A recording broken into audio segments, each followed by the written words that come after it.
Stephen, we're here at Inver Park this afternoon ahead of the Charity Shield game between the league champions in Larne and yourselves as the Irish Cup holders. I suppose it seems like a blink since you were lifting that Irish Cup in the National Stadium, yet here we are back again. I know, no, the kids have just broken up from school, haven't they? And we're back into a full season again, getting ready for a full season. So look, it's been a short break, no doubt, but I think that comes with the price of success. And it's great. Nobody's complaining about being back early. We've had a few weeks over us, getting that hard work done, the hard graft. And I think it's good to get this game played because it's a real good fixture. You know, both teams are thereabouts and with quality, and you can get good competitive edge to the game. It's the preparation now for Europe. Getting a good workout, getting all the players fit as we possibly can. And as I say, the European preparation is key for both teams. As you say, being back early is the sign of a successful season from the season before. You won the Irish Cup. You haven't rested on your laurels. You've been busy in the transfer market during the summer, bringing in the likes of James Teelan, Lloyd Anderson, Jordan Williamson, amongst others. Is your business done for the summer, or will there be a wee bit more of in and out before the campaign kicks off on the 5th of August? We're certainly very close to being finished, I would think. We've 7 in and we've probably about 5 away. It was just that moment that I felt that we just had to freshen up a little bit. You need to see some new fresh faces. Brings a lot of fresh impetus into the squad, keeps everybody on their toes, working hard. And that's what football's all about. It's the new chapter. It's moving forward all the time, and giving those young players that incentive to push on and get into a successful team. And Larne have done that, Linfield have done that, others have done that, the Glens are doing that. All the teams that are in and around it, always freshening up, trying to improve all of the time. So it was the right moment for us, I think, to do a little bit of business. You're never say never in football. If something appears to you that you really, really want, then you might have to go after it, and we'll see where that takes us. We always have to have the budget, of course, to do it, but we'll see where it takes us. I'm very content with where we're at. Players are very much together, working hard for each other, and you need that little bit of togetherness in the dressing room as well. Take on FC Haka in the UEFA Conference League. Are you looking forward to that and the challenge that European football brings? It's a wonderful challenge. Going into Europe every and any season is brilliant for a football club in Northern Ireland, and to take on that challenge will be good for us. Our full-time team, Finnish league will be a little bit better than ours, but we'll not be frightened of this opposition. We played in FC Basel last year and in Gibraltar also. And so we've got used to that sort of European preparation. We know what to expect and how to work it out. You're always under the cosh when you go out there against the heat as well in the height of the summer. And so there's a lot of things work against you, but we know what we're walking into, I suppose. But we're looking forward to that challenge, and the players are up for the challenge, and it's getting ready now to see if we can do it over 2 legs. That's the big challenge, but it's exciting for players, and when you get the buzz of that, playing somebody new, some from a new part of the world. I was in Finland many years ago playing for Linfield, so I've been there before, but they'll be a good side, and they'll keep the ball well. No problem. Thanks for joining us, Stephen, and good luck today. Pleasure. How you doing? We're here at the home of the Premiership champions, yourselves in Larne, as you take on Crusaders today in the White Ribbon NI Charity Shield. I'm sure I was saying to Stephen, it seems like a blink since you were both lifting trophies a couple of months ago. Yeah, listen, it's always nice to get a break, and it's always nice to get your head away from it for a little bit, but this is what we all want to do. And it's even nicer to be back, so we'll look forward to today. Been a busy man last night. Isaac Westendorf arrived from Newcastle United. Do you want to give us a wee bit of information about him? Isaac, yeah, he's a top player, hopefully. He's a kid that we tried to sign in January on loan, but he took a little bit of a knock and he wasn't able to come across. So we've been monitoring him. Big, strong, physical, and hopefully he'll score some goals. Yeah, also during a couple of weeks ago, Lee Bonus called up to the Northern Ireland squad for the games against Kazakhstan and Denmark. It's an exciting time to be a Larne player, isn't it? Yeah, listen, Lee has always had his eye on trying to get into the international setup, and he had a great season last year, and the club and the players and staff were absolutely delighted for him. Just a little bit unfortunate that he never got any minutes, but he enjoyed the experience, and it's made him hungry for more. And how's preparations coming ahead for the Champions League qualifying game against HJK? Yeah, listen, the boys they're a very honest bunch, and there's a lot of hard work going in. They're a good side. We've been watching them and monitoring them, and they're obviously I think 18 games in by the time we play them. So it's going to be a difficult tie. We're fully aware of that, but we'll put a game plan together and we'll go and give a good account of ourselves. No problem. Thanks for joining us. Thank All the you. best to you. Okay, I'm joined by Tony here from White Ribbon NI. You are the supporters here of the Charity Shield game this afternoon. You've been a partner with NIFL since 2022. Do you want to give me a wee bit of background about the charity? Well, yes, I am the CEO of White Ribbon NI, and we work to raise awareness and educate about violence against women and girls in Northern Ireland. And we do that to challenge the attitudes and beliefs which perpetuate violence against women and girls in Northern Ireland. And a lot of our work is about engaging boys and men to speak up and stand up against violence against women and girls. It must be important, a platform like this, then, to use that for the benefit of the charity to get your message out there. It really is. This is rapidly changing, but football has in the past and historically been about a lot of men and boys in the same place. Now that is changing, and obviously a lot of women are getting involved, which is brilliant. But it's great to be able to spread our message on this platform, to really be able to give people the facts and the figures, but also tell them what they can do to change things. And a lot of that's about speaking out and having the conversations with their friends and their peer groups and their organisations. If somebody wants to read more about the charity or donate to the charity, how could they do that? They can go onto our website, which is whiteribbonni.org. They can go across any of our social media. We are on Facebook. If you search White Ribbon NI, we are on Instagram, we are on Twitter. But you can also reach out to any of our volunteers or myself if you would like to get involved. No problem. Thanks for joining us. Thank you. Hiya, Steve.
Hello, my name is Johnny Dunlop and welcome to coverage of this afternoon's White Ribbon NI Charity Shield game between Premiership champions Larne and Irish Cup winners Crusaders here at Inver Park. Live and exclusive coverage is here on the Northern Ireland Football League YouTube channel, so if you're watching and haven't subscribed, please do so, and also hit that notification bell not to miss any of the great content that will be uploaded to the channel in the build-up and throughout the new season. It's the annual curtain raiser to the new season, slightly earlier to help both Larne and Crusaders with their upcoming European games. We'll get straight to the team news here. We'll start with Larne. They line up with Rowan Ferguson in goal. Number 2 is Sean Want. 3, Ali Omar. 4, Aaron Donnelly. 9, Paul O'Neill. 16, Shea Gordon. 18, Cian Bulgar. 21, Leroy Miller. 22, Michael Glynn. 23, and Larne captain Tomas Cosgrove. And 29 is Andrew Ryan. Your substitutes for Larne are Ryan Brown, Craig Farquhar, Daniel Kearns, Lee Bonus, Thomas Wagare, Dylan Sloan and Matthew Lusty. For Crusaders, they line up with Jordan Williamson in goal. Number 2 is Billy Joe Burns. Number 4, Jimmy Callagher. Number 6, Robbie Weir. 7, Philip Lowry. 8, Ben Kennedy. 9, Adam Lackey. 15, Jonathan O'Rourke. 20, Daniel Larmer. 23, Rory McKeown, and 24 is Lloyd Anderson. Their substitutes are Johnny Tuffy, James Teelan, Jordan Forsyth, Michael Kennedy, Jordan Owens, Malachi Smith and Ross Clark. I'm joined this afternoon on co-commentary by Irish League journalist Mark McIntosh. How are you, Mark? How are you, mate? You well? Not too bad. Thanks for joining us here this afternoon. It seems like a blink since Crusaders were lifting the Irish Cup back at the National Stadium to bring down the 22-23 season, but here we are once again with the Charity Shield. Yeah, there's no break whatsoever, and not even the cup final. The day Larne won the league, of course, was against Crusaders. That only seems like a couple of minutes ago. But it's great. I actually think it's a great idea to have the Charity Shield so soon. I think the fans will certainly enjoy it, and for the players, it'll feel like a competitive game. Because some of the friendlies they get is purely for fitness, but this will feel like a competitive game for them. Yeah, a trophy's a trophy, no matter what stage of the season or that, or what the game is. And I was speaking to Stephen Baxter and Tiernan Lynch earlier on, and your season starting earlier means that you've had a successful season the season before, because you've either European football or you're competing in the Charity Shield, and that can only be a good thing. Absolutely. And look, players go back for pre-season, and I think everyone will tell you that it's extremely vital, but nobody enjoys it. They just want to play matches. Yeah. And this is the perfect type of match, and there's obviously quite a few new players within the squads today as well, so it's going to be really interesting to see how they get on and how they adapt to new sides. Certainly. Well, just give a wee bit of background. The partnership of the Charity Shield is with White Ribbon NI. They are the Charity Shield supporter. They returned last year and with an official charity partnership. As Crusaders defeated Linfield at the National Stadium, it raised over £4,000 for charity last season. The White Ribbon pledges to never commit, condone or remain silent about violence against women.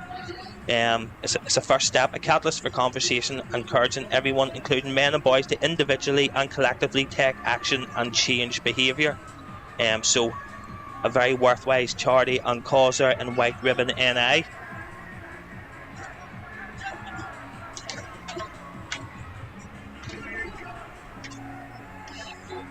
Our referee today is Tim Marshall. He's assisted by Ryan Kelsey and John Doherty, with Stephen Gregg as the fourth official. And it is going to be Larne that kicks us off here. See Andrew Ryan standing over the ball in the centre circle. We're talking about both sides making new signings in the summer transfer window there.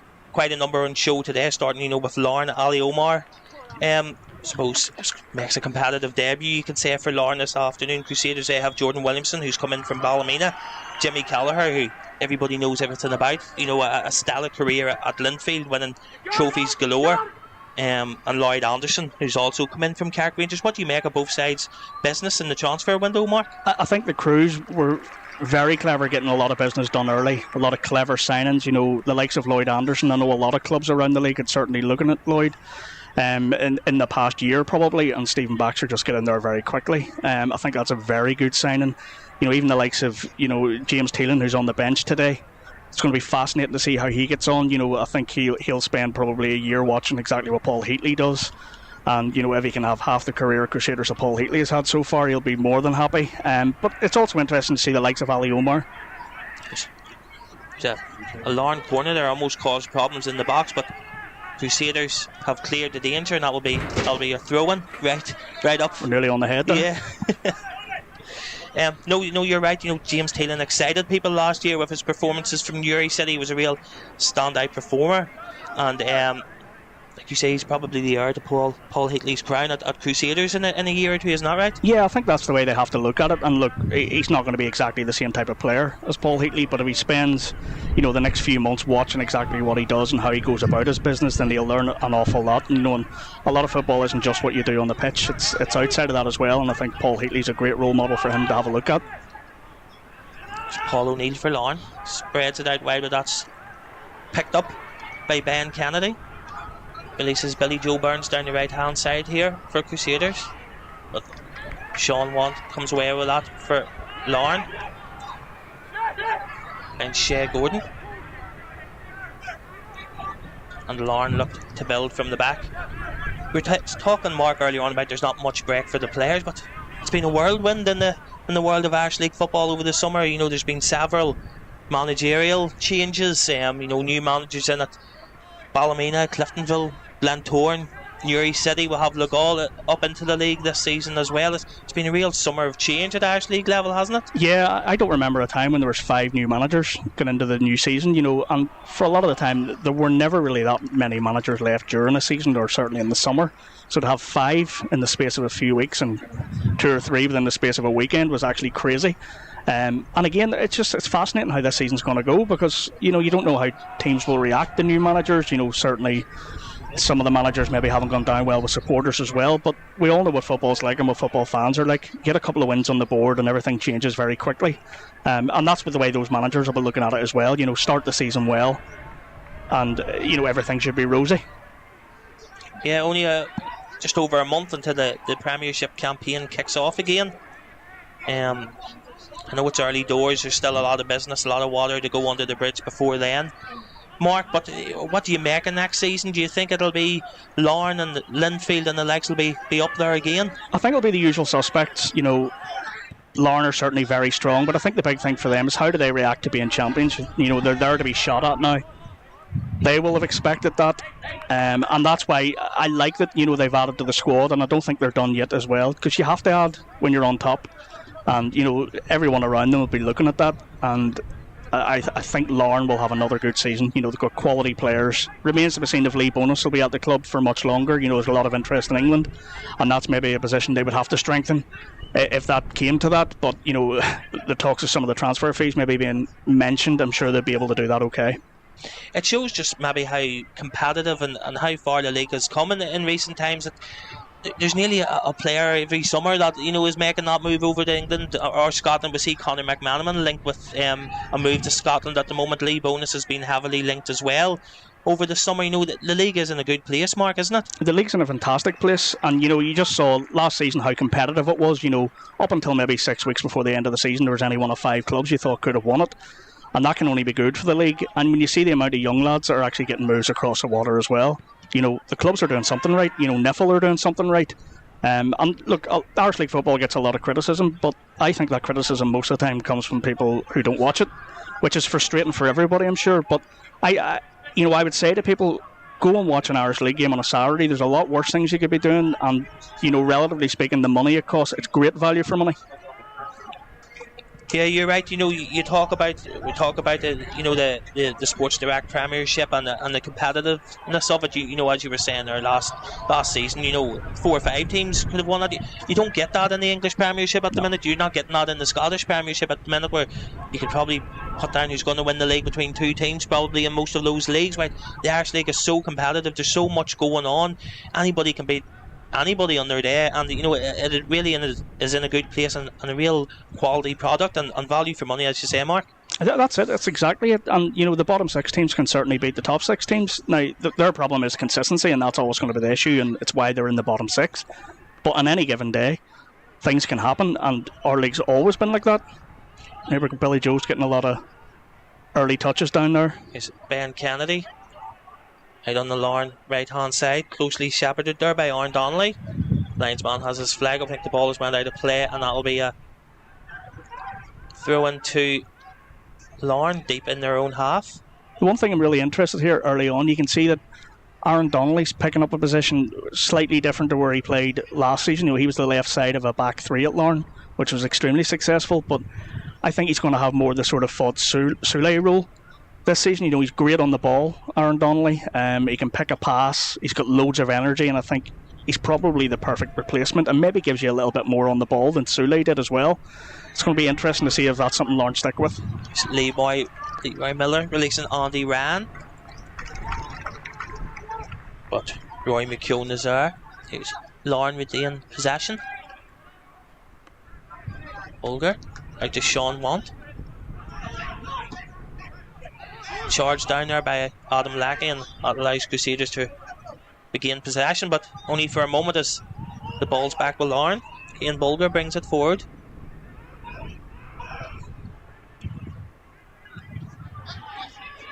The other good thing as well, of course, the two standout players in the league last season were Leroy Miller and Philip Larne. They're both on show today. Nice introduction there. I told you it might feel like a competitive game. I think that's Adam Lackey feeling the challenge. He's down there. Well, he's back up to his feet. Just see a replay of this here now. Yeah, welcome back. Welcome back indeed. I think that was Cian Bulger with the challenge there. That'll be a free kick to Crusaders. Thankfully, I think Adam's used to that sort of treatment most weekends. We were talking there about, Leroy Miller and Philip Loy. Philip Loy, an absolutely sensational season for Crusaders last season. 21 goals from midfield. But here's Crusaders. Here's O'Rourke up against Cosgrove.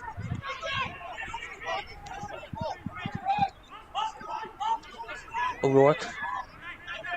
It's great defending from Tomas Yeah. Cosgrove. Bit unlucky there actually, but it was great defending. A free kick to Crusaders just out on the left hand side. Tomas Cosgrove adjudged to have fouled Jarlath O'Rourke. Yeah, we're talking there about Philip Loy. His season last year was just sensational for Crusaders, as we're saying. 21 goals from midfield. That's It's frightening. frightening, isn't it? And this is the sort of position. This is where Philip has that unbelievable knack of finding a bit of space where there isn't any space. A ball will drop, and this is how he got a lot of his goals last season. Ben Kennedy with a free kick. While you're saying that, and I'll credit Marshall Gillespie with this, Philip Loy had the most headed goals in the Premiership last season with 8. So definitely a danger at set pieces. And now they've added Jimmy Gallagher as well, of course, who certainly during his Linfield days got a lot of goals when Linfield were extremely successful, winning 4 titles in a row. He always popped up with more than his fair share, so we all know what he's like as a defender and how good he is and the quality he brings there, but that'll be in Stephen Baxter's thinking as well. Throw into Crusaders. Finds Ben Kennedy. Kennedy, who missed most of last season. I think he made only 2 Premiership appearances during the whole campaign. Had a brief cameo in the Irish Cup final, but he'll be like a new signing to Crusaders. He missed that much of last season, Mark. Absolutely, and look, on his day he is the standout performer in the country. He's got bags of ability, and I think 2 seasons ago he showed exactly what he can do, and everyone was expecting him to kick on last season, and he was just very unfortunate. A knee injury just completely ruined it, and it was good for him to get that cameo in the Irish Cup final. It's good for the Cruise fans to see him again, and I'm sure everyone at the Cruise will be expecting a lot from him this year. Here's Kennedy. Puts the ball back. I think with those bright boots on as well, he needs to do something spectacular, doesn't he? You have to justify those. Here he is again, heavily involved in these opening 10 minutes. Still Larne 0, Crusaders 0. Ball into the box, finds O'Rourke. He seems to be onside. And then follow up there by, I think it was Daniel Larmer possibly. But that has went wide in post. Jarlath O'Rourke looked like he was surprised that he was onside. He looked over expecting the linesman to put up his flag, but he didn't. I think everyone in the stadium was expecting a flag, and the way football is now, we're all waiting for the flag to go up late. Yes. It was a great chance. Was the best chance of the game so far. Really should be 1-0 to Crusaders, but saved by the legs of Ferguson in the Larne goal. That's something that been said a lot last season. Rowan had a wonderful year last year. I think there were maybe a couple of question marks over him. Maybe the first year he was at Larne, but he showed everybody what he was good at and what he was capable of last year. And for such a young lad, he's a lot of experience as a keeper as well, and I think he can only go from strength to strength. Yeah, Ferguson joined Larne in the summer 2021 from Queen of the South. He was also with Linfield during the 1920 season.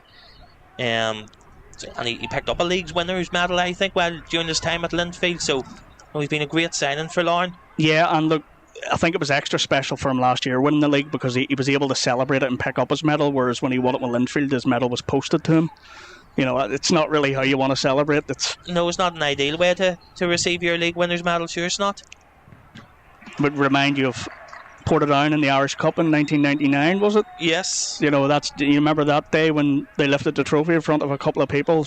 I mean, nobody wants to win something like that. No. Robert Casey tells the story. He had joined Newry that summer, left Portadown in that summer to join Newry, and he tells the story of Ronnie just throwing his cup final medal to him the next time Portadown met Newry up at the showgrounds. That's Ronnie crazy, isn't it? Here's your Irish Cup final, or your Irish Cup winners medal. Here's Callagher to Laurie, back to Daniel Larmer. He goes back to Jordan Williamson, who joined the club in the summer from Ballymena United. What do you make of that signing, Mark? It was an interesting signing. Again, Jordan's had a lot of experience, whilst I don't think people were ever convinced was he the number one at Ballymena. He seemed to be in and out quite a lot, but actually played a lot of games. And I think Stephen Baxter has obviously wanted to add strength and give a bit more competition to Johnny Tuffy, who will certainly be their number one going into the season. But with that sort of experience, I think it could be a very shrewd signing. You talked about James Teelan maybe learning from the likes of Paul Heatley. Now, while Jordan Williamson obviously isn't as young as James Teelan, Johnny Tuffy there's 36, Jordan Williamson's 28. Has he been brought in with an eye to the future as well, possibly? Yeah, I would say so. And it's watching what Johnny Tuffy does off the pitch as much as anything as well. Johnny's the ultimate professional. He's played at a very high level, played for his country. And I think he does all the right things. He does all the simple things very well as well. I think Jordan can learn an awful lot from him. He just has to be patient as well, though. And, sometimes as a footballer, I'm sure it's extremely difficult to be patient. But, it's one of the best people you can learn from. Larmer carries the ball out of defence for Crusaders, looking for Ben Kennedy, but Bulgars are to win the header.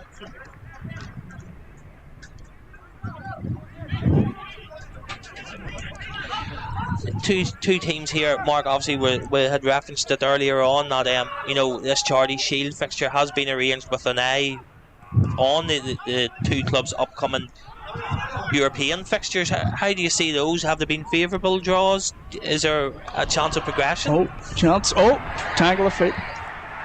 Yeah, I don't think you can give that. No, it was Andy Ryan. I don't think there's any real appeals there. The ball found him. He looked set to put the ball into the net, but I don't think there was much in that. And now Crusaders come up the other end. Ball by Billy Joe Burns looking for Adam Lackey, but BJ's getting a lot of the ball down that side as well. One of those is going to go right eventually for them. We're just seeing the replay here. It was Tomas Cosgrove then found Paul O'Neill. That was a lovely ball to Andy Ryan. Yeah, it's just a tangle more than anything, isn't it? It looks like not much in it at all. I think it was although if you're a striker, you're definitely screaming for that. Yes, you certainly are. But what you were saying, the European draws, I think they're always difficult. I think sometimes we get a wee bit carried away. Sometimes if it's a club that you haven't really heard much about, you always think the Irish League club should be doing a lot better than they are. I think they're all going to be quite difficult. I think they all have a chance though. I think they've closed the gap in recent years, and there's always one team that stands out. I think that's the one thing. One team has always progressed. Obviously the Blues threw it away last year. The year before, Larne were the standout team. Their first ever European run was incredible, and I'm sure they'll be looking for something similar this time because they're fortunate enough if they can win. That first game, it guarantees so much down the line as well. So, and that's why playing this game today in the build-up to Europe's only going to be a major, major help to both clubs. Larne coming forward. Here is Shea Gordon. Lovely 1-2 football here. Andy Ryan looking for Paul O'Neill. Jordan Williamson was out quickly. I think that the final touch come off O'Neill and just over the bar landed on the roof of the net. But lovely one-touch football by Larne to create that. It's brilliant. Chance. It's exactly the sort of stuff you expect from Larne. You know, last season what really impressed me was maybe the other side of their game. They mixed it up a bit, but we know they have that in their locker. And fair play to Jordan there because he probably just put enough pressure on. Looking back at the history of the Irish Premiership, Mark, you know, it does tend to be that once a club wins the league, they retain it the next season. Looking, you know, at Cliftonville, Crusaders did it as well. Done it, Crusaders. Sometimes is it getting over that initial hurdle to win it gives you that confidence going into the next season? Yeah, I would say so, and it's just that belief that you know you can win it. You know, winning cups and winning leagues are two very different things as well.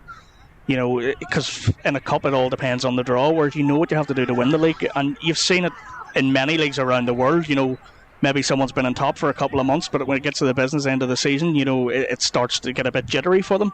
And you're right, you know, we saw Cliftonville win it 2 years in a row. We saw Crusaders win it 2 years in a row after that. Diarmuid O'Carroll got 4 winners' medals in 4 years. That's a quiz question, isn't yeah, it? and he'd probably tell you, probably played about 15 games. You know, but you look at Linfield's dominance as well. You know, it was that know-how every time they were up against somebody in the last sort of 6 weeks of the season. You always fancied Linfield, even if, you know, they weren't playing well. It's because they knew how to get over the line.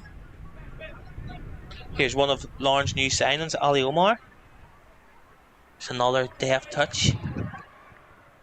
Releasing Leroy Miller, but Philip Lowry's there. Clears that out for a throw-in. And that's the other side of Philip's game. You know, he's continued to do all of that. You know, the work that maybe goes unnoticed a lot of the time, you know, whereas people just look at the 21 goals and what he gives you in the other half of the pitch. But he's an incredible footballer. You know, he just seems to get better with age as well, which is a bit frustrating. Yeah, 33. Now, yes, Philip, you know, time with former Linfield, Derry City, Institute, Portadown. Just penned a new 1-year deal in the summer there to stay at Seaview for another season. A vital cog in the Crusaders machine. It's corner to Larne. There's Ali Omar is going up here. Let's see what he has about him.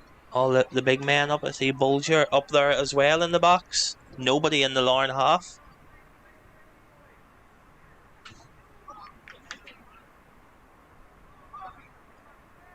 Corner comes in.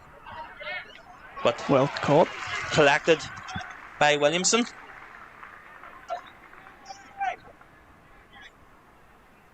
Talking about, you know, we talked about the European fixtures there, Mark. The old conversation that sometimes comes up nearly every pre-season or near the European draws is the conversation around summer football. What do you think about that, Mark? Do you think it's something that you would like to see happen? Do you think there's a call for it to happen, or, you know, what way do you see that? I think it's a really difficult one for Irish League clubs. You know, a personal opinion, just purely what I would like to see, I would love to see summer football. I think, you know, you don't always have to look at other leagues and say it works for them, so it'll definitely work for us, but we will never know until we try it. And I think, you know, the crowd certainly would improve. And look, I can understand why a lot of clubs are against it. I think just sometimes in our league we don't like change, but I don't think that's a reason enough anymore. And I think, you know, the movement for summer football has... O'Rourke, sorry to cut you off, Mark. A ball there by O'Rourke looking for Adam Lackey, but that's collected by Ferguson in the Larne goal. Sorry, Mark. Yeah, you know, the movement for... It's gathered pace. You know, I don't think it's something that's going to happen next year or the year after necessarily, but I think enough people are talking about it. I think the biggest complication is if you're going to bring summer football in, you couldn't do it for 1 year and just say whether it worked or not. You would have to maybe do it for 3 years, and I think that's maybe the thing that's holding it back in the minds of some clubs. But I think we will eventually see it. And look, listen, if it doesn't work, then you can revert back. But, you know, we're going to have this conversation in 10, 15, 20 years if we don't try it at least once. Ferguson with the ball out to Ali Omar. Taking a left-sided position there in the Larne defence. He goes for long ball. That'll be picked up by Andy Ryan. That's cleared by Daniel Larmer upfield. What an addition Andy Ryan's been to the league as well, by the way. You know, he came in at a difficult time probably to come in January, and he had to hit the ground running, and he scored a lot of goals. I think it was 5 and 10. When he came in January, he really added to that Larne firepower. Already the likes of Lee Bonus and Paul O'Neill there, and he added to that and helped get Larne over the line to lift that first ever Premiership title. And look, a lot of credit to Paul O'Neill as well, because when Andy Ryan came in, Paul O'Neill realised he probably wasn't going to play as much, but he completely upped his game as well. And Paul scored a couple of crucial goals in the running as well. I think it was a Carrick maybe. Kennedy was offside. Is it just me, by the way, or Sean wanting Jimmy Gallagher separated at birth? Yes. I see it too. There's not much difference there, sure there's not. It's incredible. Good job they're not playing in the same team, Mark, or we would really have a Would know even less about it, wouldn't we? Yes. Here's Ben Kennedy, closely shepherded by Want.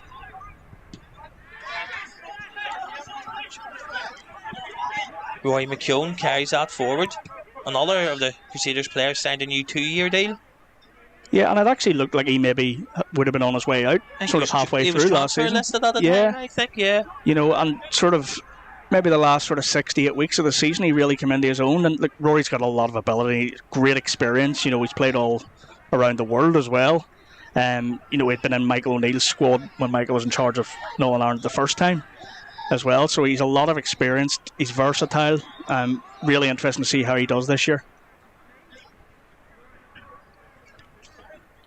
That's a free kick to Crusaders just inside their own half.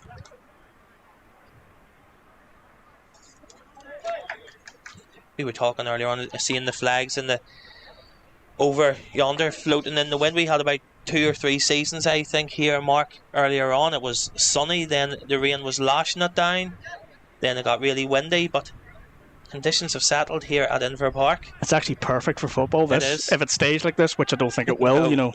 At one stage we thought we were taking off. Ball played forward, but that'll go straight through to Ferguson. What will be Crusaders' aspirations for the season ahead? Mark, we'll talk about the Linfield and the Larnes and Glentorrance and so forth. What will constitute a successful season for Crusaders? Look, I think they have to make a better fist of it in the league. They've got quality, they've added more quality. I think that they were extremely disappointed in their league campaign. They were so inconsistent. I think their problem was they were chopping and changing centre backs a lot of the season as well, and I think that's maybe the main reason why they went for someone like Jimmy Gallagher.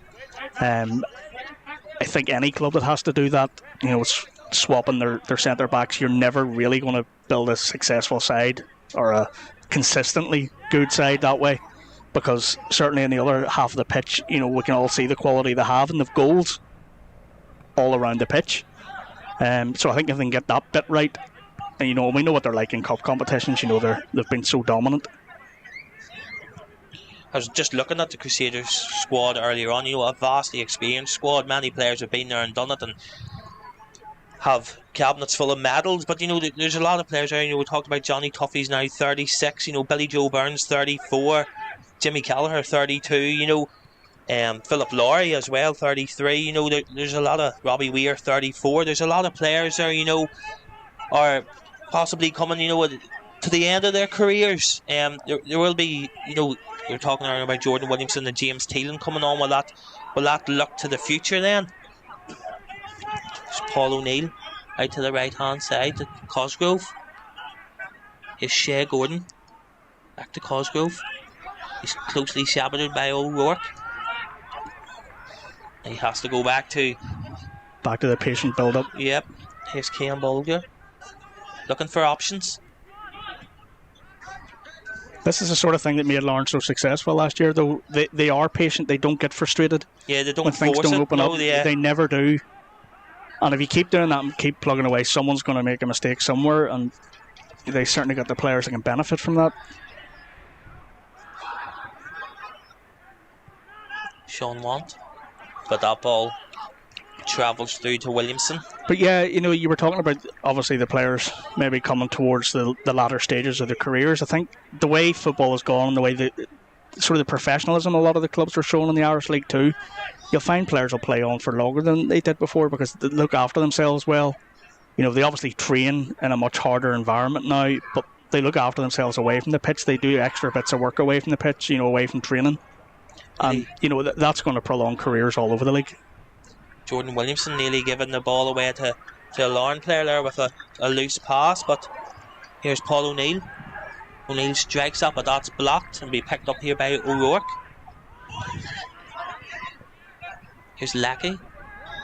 Plays that in field, but only as far as Leroy Miller.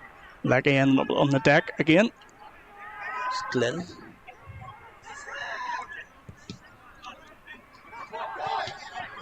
Loose ball by Bulger allows Crusaders to regain possession.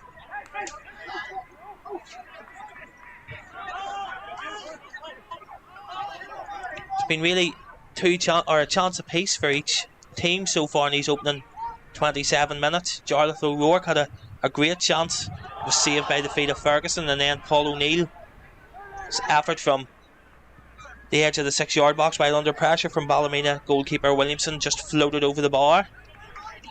Bar that has been a game of patience and... Yeah, it's like a chess match in many ways, isn't it? It's just, both have shown actually some lovely football, great movement, good defending as well. Here's Lackey. Controlled that on his chest, but the ball got away from him, and now Tim Marshall points for a free kick. You went through some of the Crusaders team there, and their ages, so should we have a wee bet to see what month it'll be in the season Daggy Cadell makes his appearance again? Famously came out of retirement and picked up an Irish Cup winners medal at the end of it all. He scored a wonder goal in the semi-final too. Here's a chance here. Leroy Miller with a low ball into the box, but Williamson collects that at his near post, or so he thinks, but I think a corner has been given. Jordan Williamson far from happy with that decision. Yeah, it's hard to tell from the angle we have whether it was over the line, but Michael Glynn to take the corner for Larne. All the big men up again. Ali Omar, Ian Bolgar.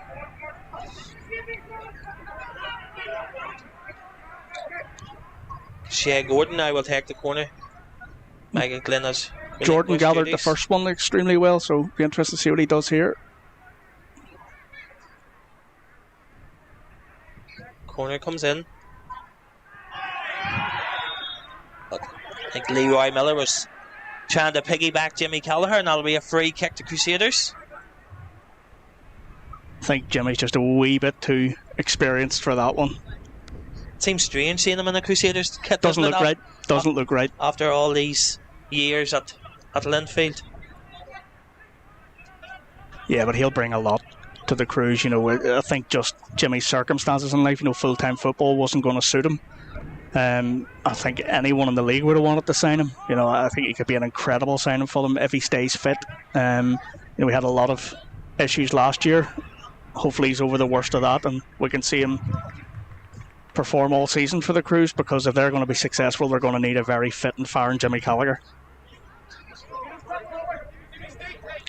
There's probably few clubs in the Premiership have as much experience and medals with them in them at the moment as Crusaders. Yeah, and look, like we said earlier on about, maybe, they're all getting to a certain stage in their career with their ages, but that experience is impossible to bring in anywhere else. It's that know-how, sometimes you just have to dig in, and David Healy used to get wound up a lot every time we used to say about Linfield digging in and grinding out results, but to me that's actually a compliment when a team can do that even when they're not playing well and grind out results. And for as pretty as some of the football Larne played last year, there were games they really had to dig in and grind it out, and that is what gets you over the line. And when you have those players with that amount of experience, you give yourself a far better chance. Yeah, personally I think it's a sign of a really successful and good side that can mix it up and grind out a result. Completely. And look, Tiernan Lynch deserves a lot of credit for what he did last year. I was one of the ones that was quite critical 2 seasons ago of Tiernan, because there never seemed to be a plan B, and to be fair to him, it was him that changed that last summer. And we all saw the season they had. They won the usual County Antrim Shield, which they seem to win every year. Like, they may as well just keep it here. But to get over the line was massive for them. I think a lot of people were probably with the financial investment as well, a lot of people were for looking for them to fail. But to be fair to them, they never looked like they did. And, very shrewd business in January. And I think, any team wanting to win the league, that's, yes, you have to do your work in the summer and bring players in. Good chance here.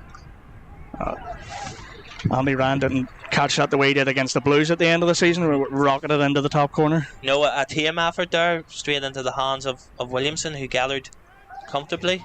Ball upfield by Williamson, but that's met by Bulger. That'll be picked up here by Michael Glynn.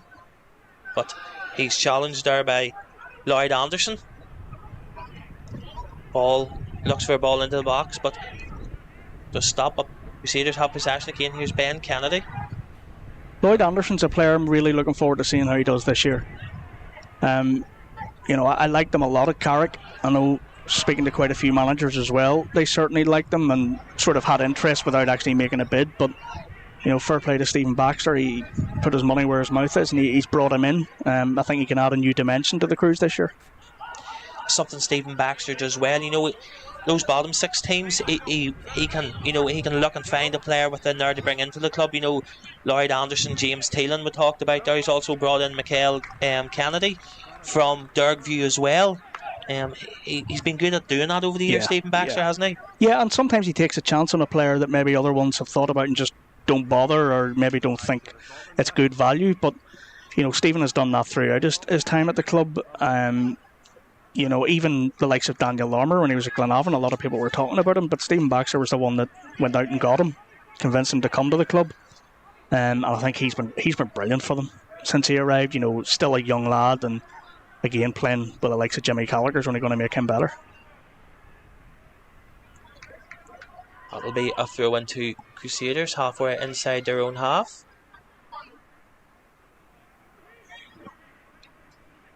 Gallagher back to Williamson. Back to Jimmy Gallagher. Carries the ball forward and then spreads it out here to the left hand side to Roy McKeown. McKeown to O'Rourke.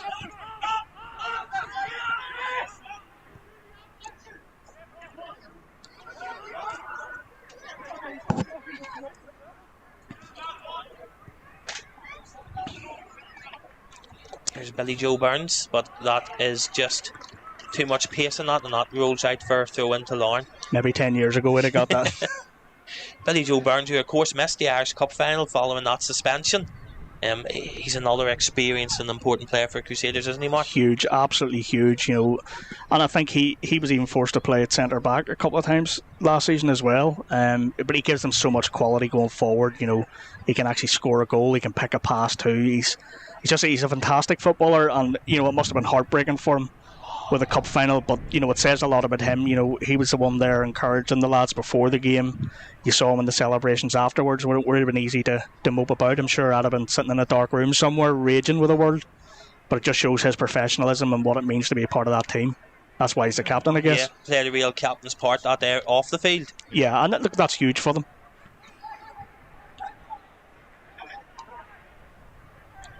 Game here at Inver Park yet to really spark into life.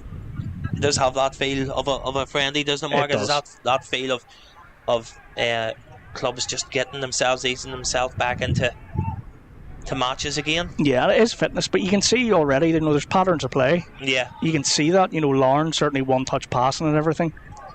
Ben Kennedy. It's back here to Robbie Weir. Ben looks quite lightweight, but it's very difficult to get the ball off him with his back to goal.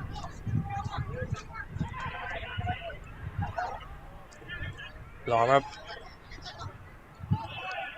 looking there for the run of Lloyd Anderson, but just a wee bit too much pace in that, allowing Ferguson to collect. What do you think about the Larne story, Mark? Where they've come from, where they are now? Languishing so many years as they did in the Championship or Division 1 as it was as a stage, and that gradual climb. You look round Inver Park here today, it's a far cry from the Inver Park of 5 years ago even. Yeah. It's been a real success story. Local boy done good, so to speak, in Kenny Bruce, who has put his money where his mouth is and, you know, financially backed the club. But a club like that needs more than money at times as well, you know. Yeah. It needs a success on the pitch. And look, it's one thing having the money, it's another thing how you spend it. And I think what impressed me the most about when Kenny Bruce first took over, he invested in the town. It wasn't just a football club.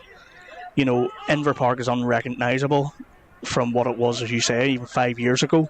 And when he invested in the town as much as he did as well, you know, the amount of people who want to come and watch Larne. Now, of course, you have to be successful to keep those people coming back and bring new people in. But there's such a good feeling around the town about the club. And that's something that missed for many, many years. And, you know, I can't give Kenny enough praise, but, you know, he's got good people behind the scenes. You know, Niall Cernine, the general manager, Gareth Clements, the chairman, you know, they're all very good people, good football people as well. And I think that's vital because, you know, I think Kenny would be the first person to tell you he didn't know the Irish League at all. You know, he had the money that could help, but he needed people in to help in other ways. And look, let's be honest, everyone probably said when we all discovered what Kenny Bruce's plans were that Tiernan Lynch probably wouldn't be a part of that. But he's the one that stuck with him, and he's showing great loyalty there. It would have been completely easy to dispense with Tiernan and get somebody that had been there and done it, but that wasn't the way he wanted to do it. You know, he put his faith in Tiernan Lynch, exactly, and he's repaid him. Exactly, and I think that helps people buy into what the club are doing as well. You know, they're all in it together. The one thing I also have to praise Tiernan for, though, he clearly has a good scout in Scotland. He does. You know, remember Ronnie McFall for years used to be that guy, didn't he? He did indeed. I think Tiernan has certainly took on that mantra. Although I think everyone would love a Stevie Cowan and Sandy Fraser partnership. I don't think anybody would turn that down now, certainly not. Here's Ferguson. It's been that pattern of plays, not playing out from the back with Larne, like you pointed out, Mark.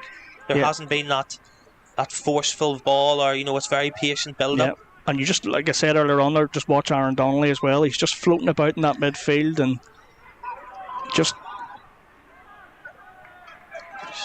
BJ Burns with the header back into the arms of Jordan Williamson. Rory McKeown brings the ball forward for Crusaders. Finds O'Rourke. Ball played back to O'Rourke. He puts Want under pressure and squares the ball back, looking for Adam Lackey, but misses. Everybody cleared by Michael Glynn, but only as far as Ben Kennedy. But Tomas Cosgrove is there. I think that's the first time in a year Philip Lowry wasn't lurking just in the right place. Jarlath O'Rourke done well to make the chance for himself, but his ball across the box evaded everybody in a black shirt. He's been so advanced, actually. You know, we're nearly at half time here, and he's been so advanced most of the first half, and that's obviously where his big chance came from as well. Again, he's one of the unsung heroes probably of what goes on at Crusaders. He's not someone that people talk about a lot, but Jarlath's been a very steady signing since coming from Dungannon. Probably a few eyebrows were raised when Stephen brought him in, but I don't think you can argue with what he's done. Another one of those signings, as we were talking about earlier on, from Stephen Baxter, going into the bottom half of the Premiership, picking out those star players, those players that's standing out at those clubs, and bringing them to Crusaders. Yeah, and look, you can maybe look at both clubs and see Larne have brought in a lot of the players from Scotland and elsewhere like that. You know, obviously they paid big money for Lee Bonus, which, you know, fair play, that's something that worked out for them. Whereas, you know, the Crews go for Irish League experience as well. I think if you can get the mixture of both, you're onto a winning formula. Certainly. Going back there to that chance by Jarlath O'Rourke, the Larne defender that was clear, not Tomas Cosgrove. You talk about people raising eyebrows. People raised eyebrows when he left Cliftonville to join the Larne project. I think he's maybe one of those initial players that moved across that time with the likes of Marty Donnelly.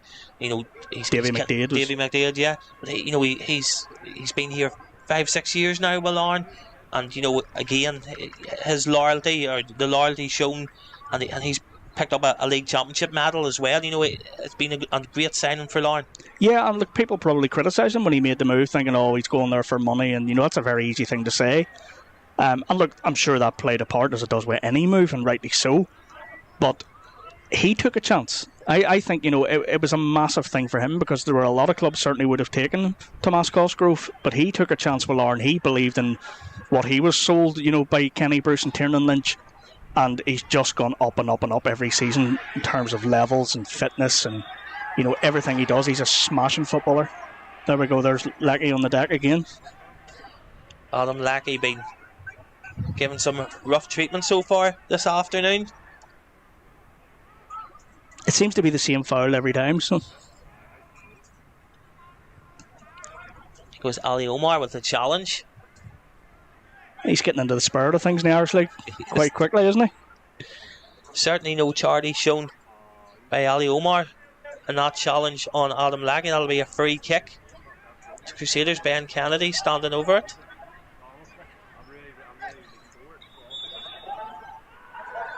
Kennedy with a free kick into the box, looking for Lackey, but that... Sean Want did very well there. Just nudged him a little bit and just put the pressure on. Couldn't get anywhere near it. You were talking earlier on about Sean Want and Jimmy Callagher looking like they were separated from birth. I sort of think Ben Kennedy and Kieran Trippier fall into the same Not category. a bad shout, yeah. Although Ben's set piece that time maybe not on par with Kieran Trippier's set pieces last season for Newcastle. Here's Cosgrove. Ball down the line looking for Shea Gordon. But Robbie Weir uses all his experience to out-muscle Gordon, and that'll be a goal kick to Crusaders.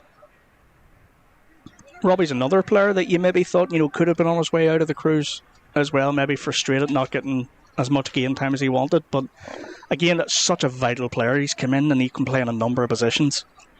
He's comfortable in a number of positions. That's going to be vital as the season goes on. Yeah, Robbie Weir, former Larne midfielder, also, been at Sunderland, Tranmere, Burton Albion, and capped once by Northern Ireland B, so certainly has the experience. I think his last game for Larne when he was a teenager was the Irish Cup final before he went to in to 2005. That wasn't it, against Portadown? Against Portadown, yep. Larne took the lead that day. Neil Ogden special free kick, if I remember rightly. Ball cleared upfield. Adam Lackey chasing down Sean Want. Sean Want takes a touch and then hooks that out for a throw into Crusaders. I think my mate Gary Hamilton was left out that day. He was. I think the post-match pictures on the platform when they're receiving the trophy would tell you that. He wasn't too happy with that decision. And I think his replacement that day, Mark McCann, scored, found the net. Mark McCann, he also scored, I think, in the semi-final against Glentoran as well, so I think he'd earned his starting stripes that season. That's the first bad mistake O'Rourke has made all day, by the way. Be a throw into Larne, where 44 minutes gone here at Inver Park in the White Ribbon NI Charity Shield. Still Larne 0, Crusaders 0. A game of very few chances. It just needs a goal, doesn't it? That's, it's going to spark something. I'm sure we'll see plenty of changes in the second half as well as it progresses, but not necessarily, or sometimes isn't necessarily a bad thing.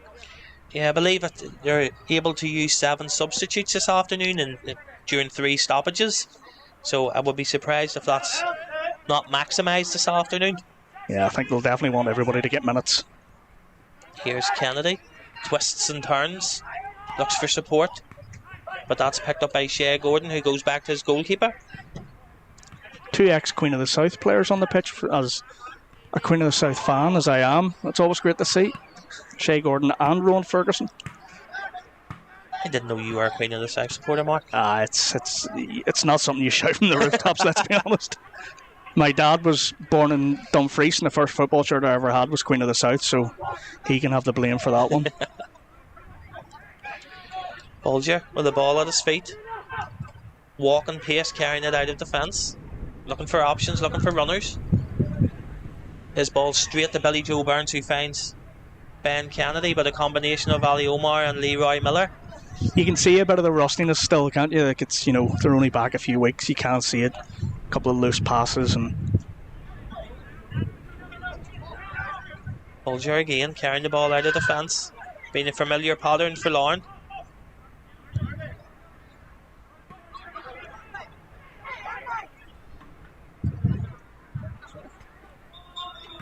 And there is the half-time whistle. No injury time at all here in the White Ribbon NI Charity Shield.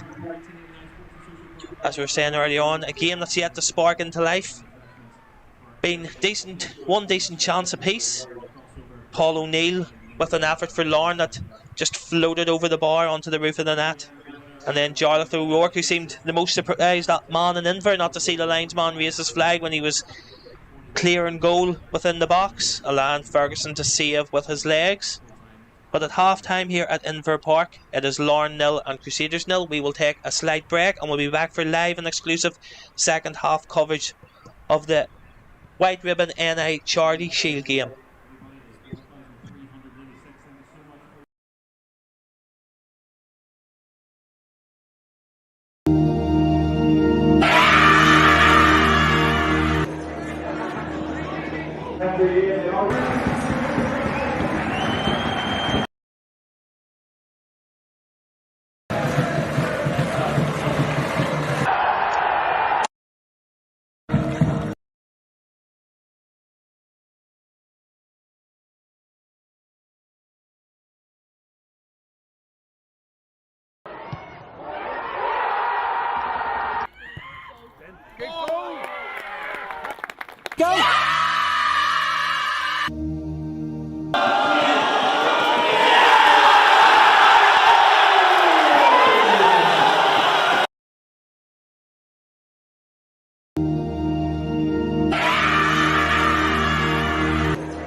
Your teams for the second half of the White Ribbon NI Charity Shield, Crusaders and Larne FC.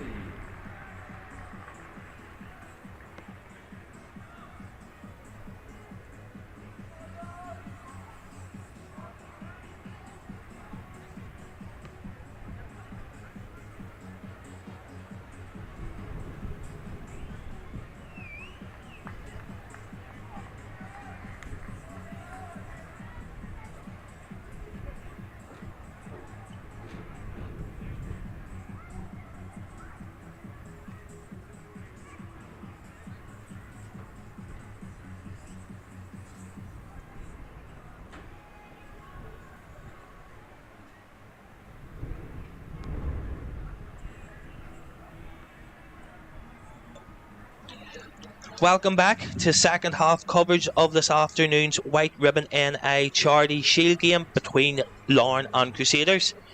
Thank you for joining us for the live and exclusive coverage on the Northern Ireland Football League YouTube channel. If you're watching us this afternoon, don't forget to subscribe if you aren't already. 0-0 at half time. There's been 2 substitutions for Crusaders. Johnny Tuffy has come on to replace Jordan Williamson in goal, while Jordan Forsyth has come on to replace Robbie Weir. What do you make of those changes, Mark? Yeah, I think it's just about getting minutes. Interesting to see Jordan Forsyth. It looks like he's started in the middle, so it's another position for Jordan Forsyth to play. You know, one of the most versatile players in the league. One of those unsung heroes of the Crusaders squad, isn't he? Completely, and I think, you know, if you would ask Stephen Baxter, you know, obviously he signed some incredible players, you know, like Sturdy Dallas and people like that, but I would say pound for pound, what Jordan Forsyth has given him down the years, he's been one of the best signings he's ever made. You know, played a lot at right back even last season. Smashing footballer, and certainly has an eye for goal as well, and that's what we're desperate for here today. Joined in 2015, I believe, came in from Bangor. Bangor, who've made their return to the Championship following several seasons in the Premier Intermediate. They'll be playing Championship football next season at Clondyboy Park. Great to see a Bangor Ards competitive game as well. Yeah. It's been a long time since that happened. There'll be a corner here to Crusaders. Ben Kennedy trotting over to float this corner in. Cruise fans getting excited as well. Only Rory McKeown and Jarlath O'Rourke back for Crusaders. Billy Joe Burns at the edge of the box looking to make a late run. Shepherded by Shea Gordon. Corner comes in. Looking for Jimmy Callagher. Gets a head on it, but it's picked up by Daniel Larne. Looking for Jimmy Callagher. Gets a head on it, but I think he tried to put the cross in, but instead took out the corner flag.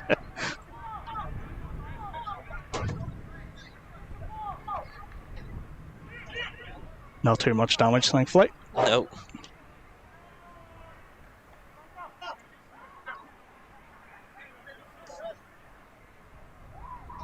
I think that's maybe the first 45 minutes of football as well. We didn't mention the referee, Tim Marshall, once. No, it's not often that happens. No. That's what referees want, isn't it? I would say they would love that every week.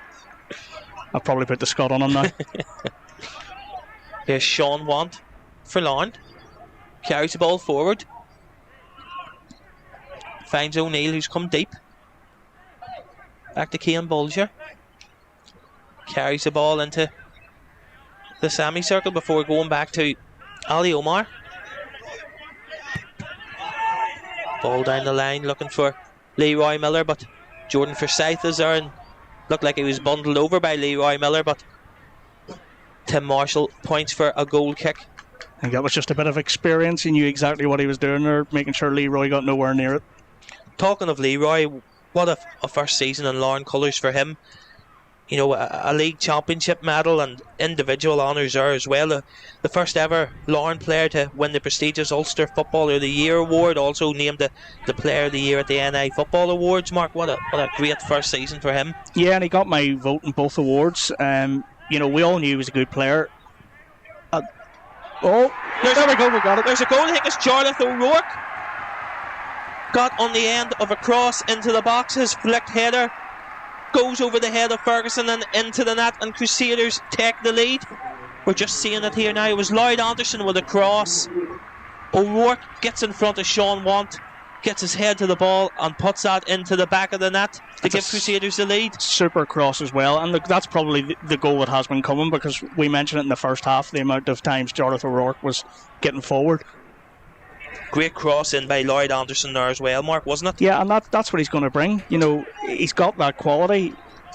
He thinks outside the box at times as well, and you know, maybe Larne haven't learned their lesson from the first half, because you know, we could see something like that coming possibly. Crusaders, who are of course the holders of the Charity Shield, they beat Linfield 2-0 last season to pick up the Shield. This will open the game up as well, though. You know, Larne will need to come out now, won't they? Yeah, exactly. And have a go. They're in front of their home fans. They'll want to put on a bit of a show. So 1-0 here at Inver Park. Jarlath O'Rourke giving Crusaders the lead. Here's Paul O'Neill. Here's Leroy Miller. Can Larne respond straight away? Here's Tomas Cosgrove. Twists and turns up against O'Rourke. He's His cross is charged down and O'Rourke clears up to Kennedy. Kennedy with the hook ball looking for Adam Lackey. Finds Adam Lackey. He controls. But a combination of Want and Leroy Miller see Larne regain possession. Very slow to getting support of him there. That was their main problem. It's Andy Ryan out to Tomas Cosgrove out on the Larne right. Finds Miller.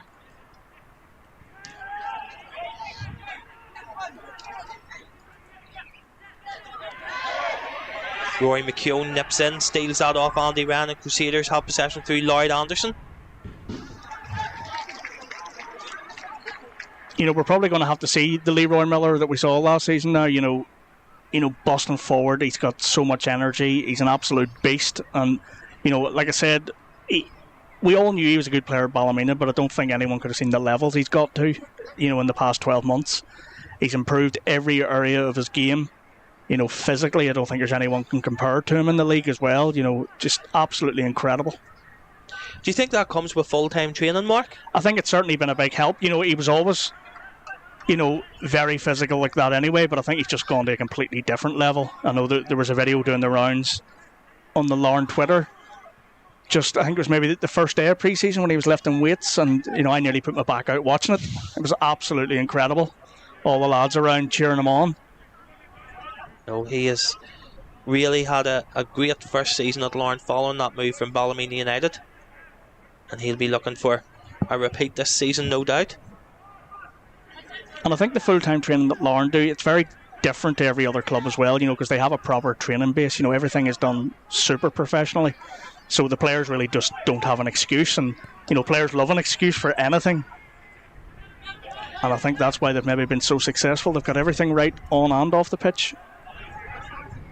Jarlath O'Rourke, but his pass looking for Forsyth is picked up by Larne, who regained possession. He's Shea Gordon to Cosgrove. Cosgrove dallies on the ball, allowing Forsyth to nip in. He recovered well. Larne are back with possession. Ferguson out to Ali Omar.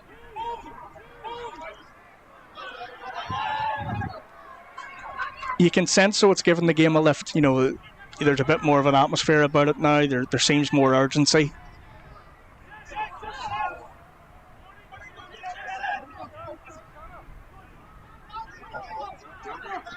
Cian Bolger looking for the sweeping ball to Mayhall Glynn, who keeps that in. But he's muscled out of that by Daniel Larmer, and that'll be a corner to Larne.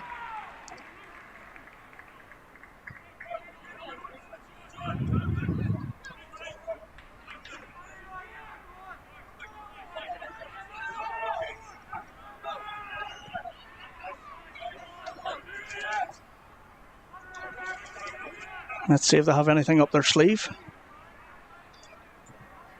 Bolger, Ali Omar, O'Neill, Leroy Miller.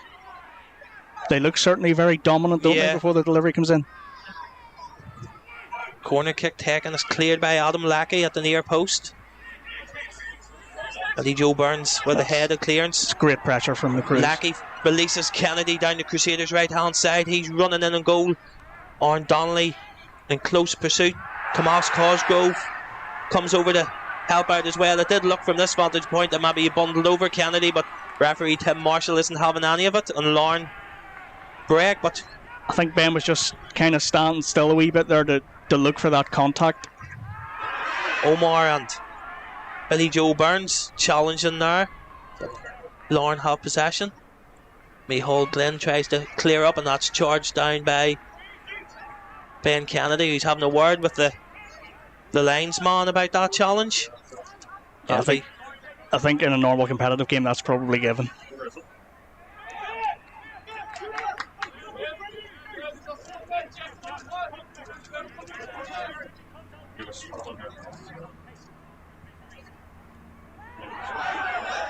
Here's Rory McKeown to Lackey.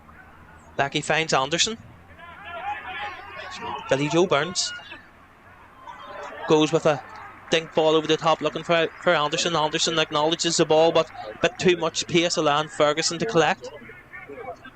Talking about stalwarts of the Irish League, Mark, Niall Quinn there, he signed for Glenavon in the summer, had his testimonial at Linfield this afternoon against St Mirren.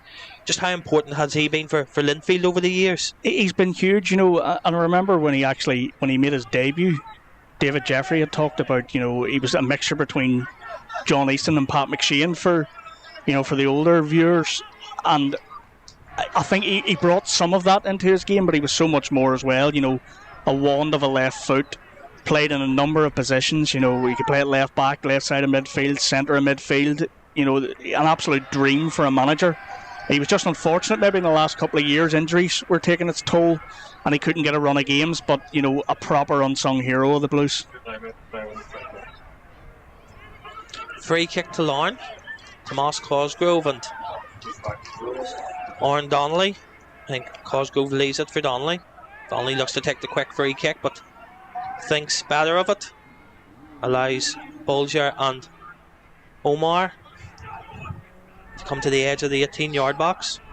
It's back to what they're used to here.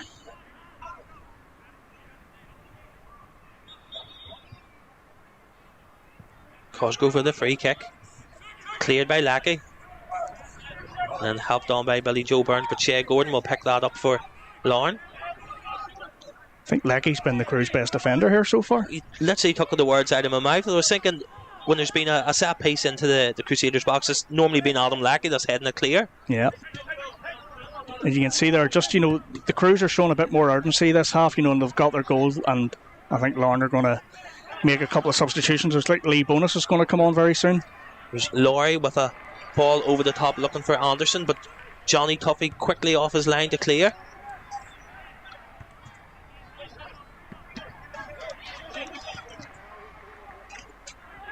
It's Kennedy looks for Lackey, finds Lackey at the edge of the 18-yard box. He goes back to Billy Joe Burns. It's Kennedy with a ball into the box looking for Laurie, but that's cleared.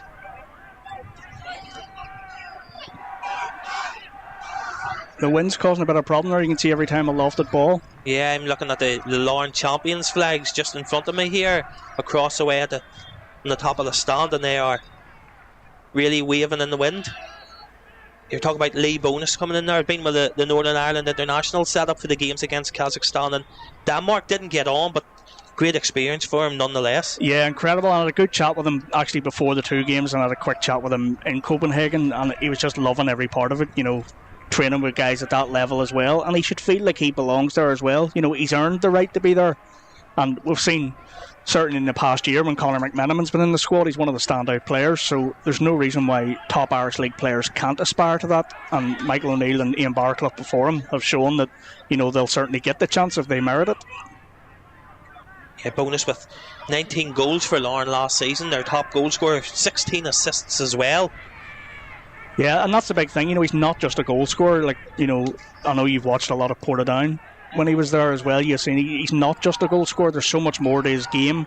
You know, as you said, the number of assists, but the way he brings people into the game, and I think certainly when Andy Ryan came in as well, well, his partnership with Lee Bonus was crucial. Yeah, Lee, he'd run all day for you, he gives his all, he puts himself about. You know, he's a complete striker and he can score as well. You know, he's been linked over the summer with Dundee United, Birmingham City, Portsmouth, Wigan, Blackpool. He's, you know, that season he's had with Larne last year has really propelled him into those teams' thoughts. Cross into the box, headed clear by Omar, be picked up here by Lloyd Anderson. Tomas Cosgrove is there, does brilliantly, wins his side the goal kick. Jimmy Gallagher putting the pressure on there as well. Here's this double substitution for Larne. Yeah, Bonus is a bit of a throwback as well, though. You know, you don't see too many strikers like him now, and the fact that he's brought so much more to his game. You know, he would give a paracetamol a headache. You know, certainly. He's absolutely incredible. So the substitutions see Lee Bonus to come on to replace number 9 Paula O'Neill, while Dylan Sloan comes on to replace Shea Gordon. I think Dylan Sloan scored a couple of goals in pre-season already for Larne. He's certainly one of the younger lads a lot of people are talking about at the minute, so it's going to be good to see what he can do this year, and let's see today what he's got about him. Both teams have had a number of pre-season friendlies prior to today's game. I think Crusaders maybe have only had the one. Actually played New Saints. I think they were beaten 4-1 by the Welsh side. While Larne have had victories over Bangor, Hornet, Wolf, Welders, Haverford, West County and Finn Harp. So they have been busy with their pre-season programme. Here's Forsyth. Laurie wins that in front of Cosgrove. Played by Sean Wan, but only as far as Ben Kennedy. Kennedy finds Lackey. Lackey controls at the edge of the box, but he's three He's or never four winning that. Larne players round him. Here's Dylan Sloan, the substitute. Good fit. That's certainly a robust challenge there by Philip Laurie. That'll be a free kick to Larne. Laurie protesting with Tim Marshall. It feels like a totally different game now, though, doesn't it? It's spun on its head since that Jonathan O'Rourke goal. Yeah, there's nobody out there who thinks that this is a friendly. No, completely different second half to the first. First struggled to spark into life, but there's plenty of life about this game now. Bulger with a sweeping free kick to Cosgrove. With O'Rourke's there.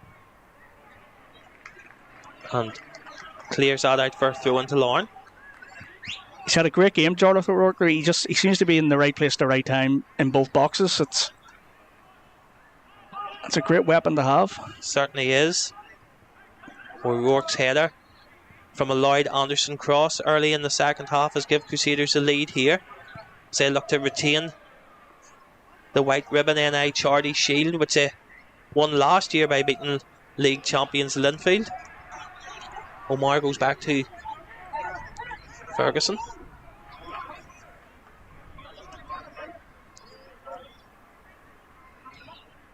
This is my first chance to see Ali Omar, but you can see positionally he's very good. You know, both sides of the box, he's been very good so far today. And he's a bit of a man mountain as well. He is one of three new summer signings for Larne, along with Craig Farquhar from Ballymena United and Isaac Westendorf, who came in yesterday from Newcastle United. He certainly seems to have a good pedigree. You know, I think he had a bit of an injury in the last sort of 6 months or whatever, and that's maybe will hinder his progress just maybe right now, but could be another shrewd signing, you know. And I think Craig Farquhar, and what I saw in the last 6 months of last season, was a super addition. You know, he's got an eye for a goal as a centre half too, for a young lad. He's commanding. I think probably Jerry Flynn did a lot of good work for Larne getting that one over the line. You know, I think again another player a lot of teams would have looked at. I believe Westendorf was quite prolific at non-league level. I think it was with Barking that earned him his move to Newcastle. I don't think it worked out at Newcastle. I think he trained with the first team a few times, but was mainly in their reserve or under 21 squad. That's the sort of hidden gem, though, that, you know, clubs like Larne have to look for. Do you think that signing is made, Mark, with an eye on Lee Bonus moving on, or do you think it's to add to that firepower? I think they'll have one eye on the fact that Lee Bonus will probably go at some stage. You know, as you said earlier there's so many clubs having a look at him. I'm not convinced that there's been many bids for him as such. You know, a lot of clubs are just having a look. But the fact that he was called into the Northern Ireland squad will only help that as well. And look, yes, he's only been at Larne 18 months and, you know, he did a lot of good work, reported down, but he probably has earned a move, you know, and I think he could go to another level as well. He's shown that in the 18 months he's been here. Miller with a cross into the box, but Jimmy Kelleher's there to head clear for Sean Want is adjudged to have fouled Our old mate on the deck. Surprise, surprise. And it'll be a free kick to Crusaders.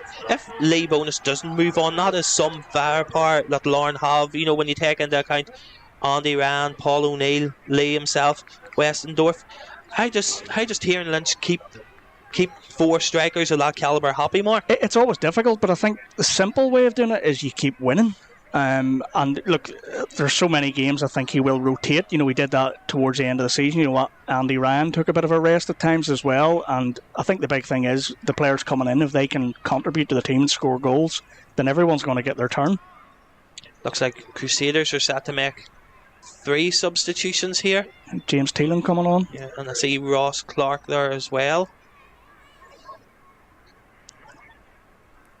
Ross Clark, another one of those maybe players at Crusaders, maybe not at Crusaders through their support, but one of those within the league that slips under the radar again, just how important he is to Crusaders and scores big goals at important times. He does, and he's so direct as well. And I think, even from watching him at Linfield down the years, he just needed a run of games where he's been given that at the Cruise, and you can see his quality.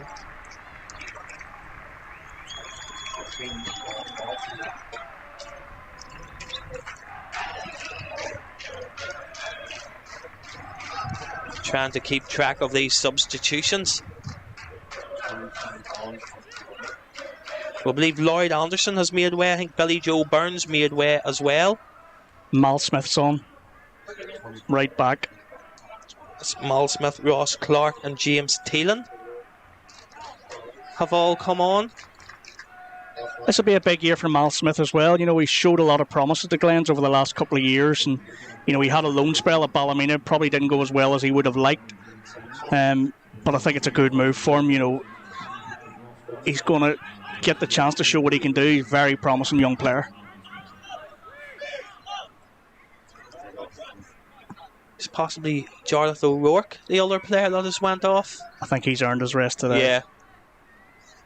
The goal scorer taking a well-earned rest on the bench.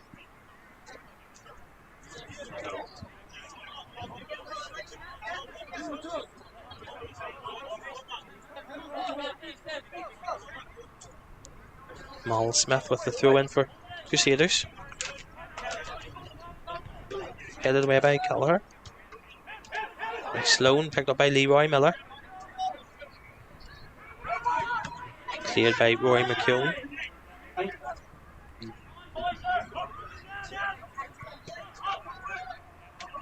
Mal Smith, one of 6 summer signings by Crusaders so far. They've been very active in the transfer market. He joins with James Teelan, Lloyd Anderson, Jimmy Kelleher, Jordan Williamson and Michael Kennedy, as Stephen Baxter looks to bolster his squad ahead of the 2023-24 Sports Direct Premiership campaign. Here's Sloan. Finds Miller.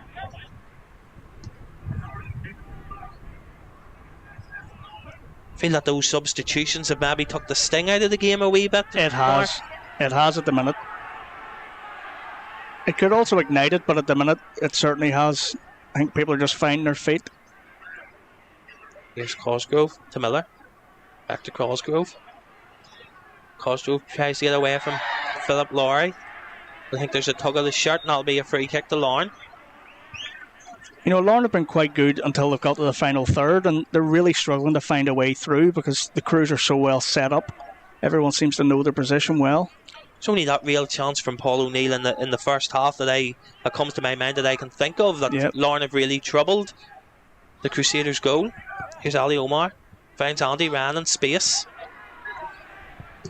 Ryan unleashes a low effort. Though. Yeah. That's better. Make Johnny Tuffy work.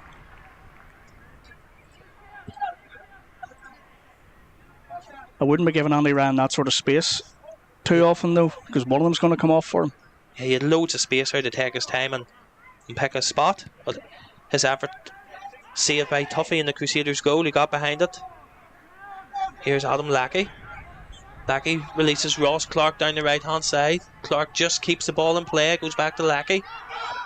Back to Smith. Smith with the cross into the box, but Leroy Miller's there to head clear, only as far as Lowry. Larne regained possession. Olger back to Ferguson.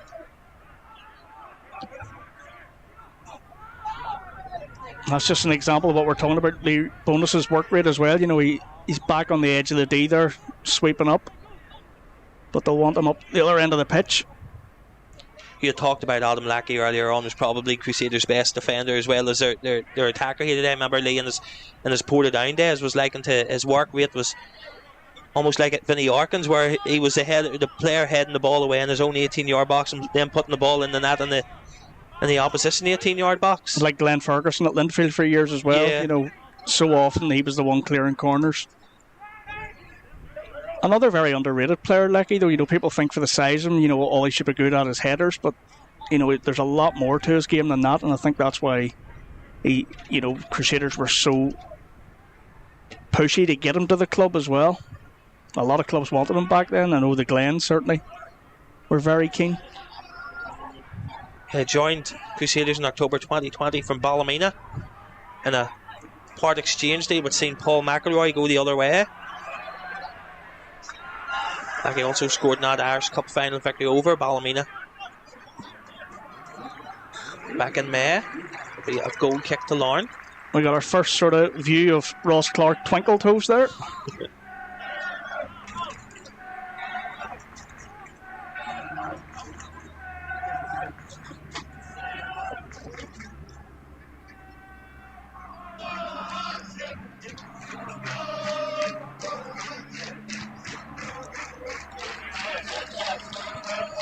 Headed clear by Larne. Crusaders fans in full voice here. Looks like Jordan Owens, another Crusaders stalwart, is getting stripped to make an appearance. What a player Jordan Owens has been for Crusaders, Mark. Frightening, and he signed another deal at the end of the season as well. It just seems like he's going to be there forever. I can imagine him being wheeled out when he's about 50, still playing. Crusaders record goal score. Scoring 248 goals in 653 games during his time at Seaview. Phenomenal record. There's our mate. Lackey's down again. I wonder, will that be the change? I wouldn't be surprised. And look, massive credit to Jordan Owens as well, because people might think there's a bit of sentiment involved, keeping him at the club. But, when he comes on, he always makes a difference. We saw it even in the Irish Cup semi-final last season. Yes, Decky Cadell scored the wonder goal that won it, but, Jordan definitely changed the game when he come on, and he gives you that every single time. I think there's another substitution. I think Crusaders might be going to make two. Yeah, I think Michael Kennedy's going to come on. Here's Cosgrove. Rolls that into Bonus. Bonus looking for one, but him and Sean Want not on the same page, not allowed Daniel Larmer to clear. Omar heads up back to Bolger. Bolger under pressure from Lackey, and Lackey wins that and is bundled over. I think he's looking up at this stage just saying, come on, give me a rest here.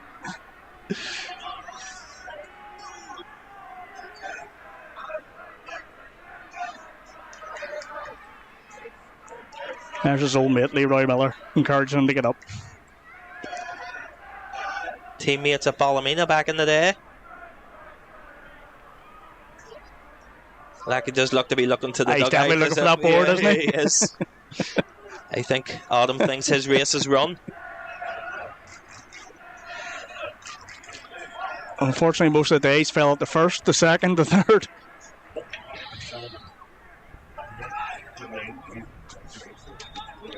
Here we go. Substitutions will be taking place before Crusaders get to take their free kick. Adam, after being down and walking all the way back to the edge of the 18-yard box, now has to walk the whole way back. He'll be replaced by Jordan Owens. Stops for a breather on his way. Wee bit of time wasting, I like it. Game management, we'll have to call that, don't we? We do, and Michael Kennedy will come on then to replace Ben Kennedy. Michael Kennedy joined this summer, one of the 6 summer signings at Seaview from Dergview. 31 appearances for the Tyrone side last season in the championship, scoring 14 goals. He's also been on the books of Charlton Athletic and Derry City, and is a former Northern Ireland under-21 international. Yep, a lot of experience, Michael. Very highly thought of when he was younger as well. His career stalled maybe for a couple of reasons, but certainly showed last year what he can do, and Stephen Baxter's taking a punt. Ross Clark standing over the free kick here for Crusaders. It's a line of red and black at the edge of the 18-yard box. Clark with the free kick. That's headed clear by Bulger only as far as Laurie. Here's Teelan, but that's must have hit his hand. Yeah, it'll be a free kick to Crusaders at the edge of the Larne 18-yard, or a free kick to Larne, sorry, at the edge of their own box. You have to say though, the Crews are still quite comfortable here. Yeah, Larne still really to ask any questions of Johnny Tuffy in the Crusaders goal. Although they may now. Here's Lee Bonus. Offside. The linesman has his flag up. Great finish, by the way, but I don't think those Larne supporters behind the goal have realised that Lee's offside. They realise now. Lee's not too chuffed either. Just looking at a replay here of the goal, it was a great finish nonetheless. He maybe is just offside, yeah. Saying prior to that Larne haven't really asked many questions to Johnny Tuffy. I know there was that effort from Andy Ryan. Yep, they need to do more of that though.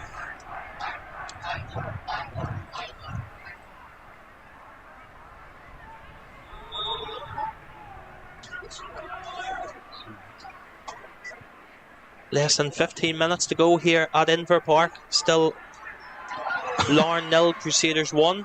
A Jarlath O'Rourke header. Jordan Owen's involved in a battle straight away. Sean Want down. Gets up a bit gingerly, but here's James Teelan for Crusaders. Manages to keep that in. His cross is charged down now by Tomas Cosgrove, but Teelan comes again. Cosgrove's there again and wins. That's throw in for his side. Great defending there by Tomas Cosgrove. But you can see straight away with James Teelan as well. He's direct. He's going to really go for it. That's probably what the crews have been looking for down the years as well, because like we said earlier on, Paul Heatley's very like that, but they need more people doing that.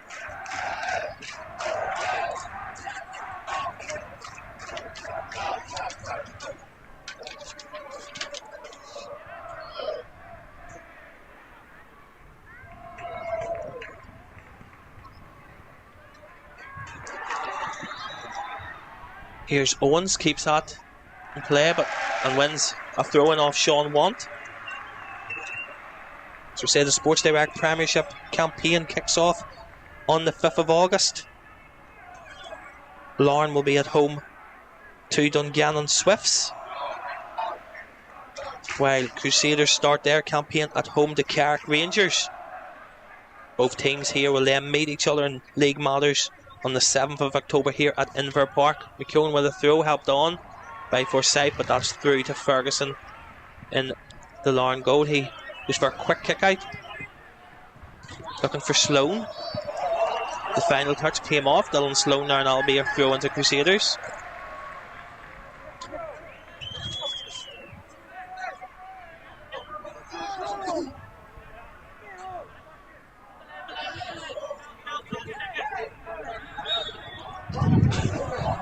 It's one of the most blatant free kicks you'll ever see.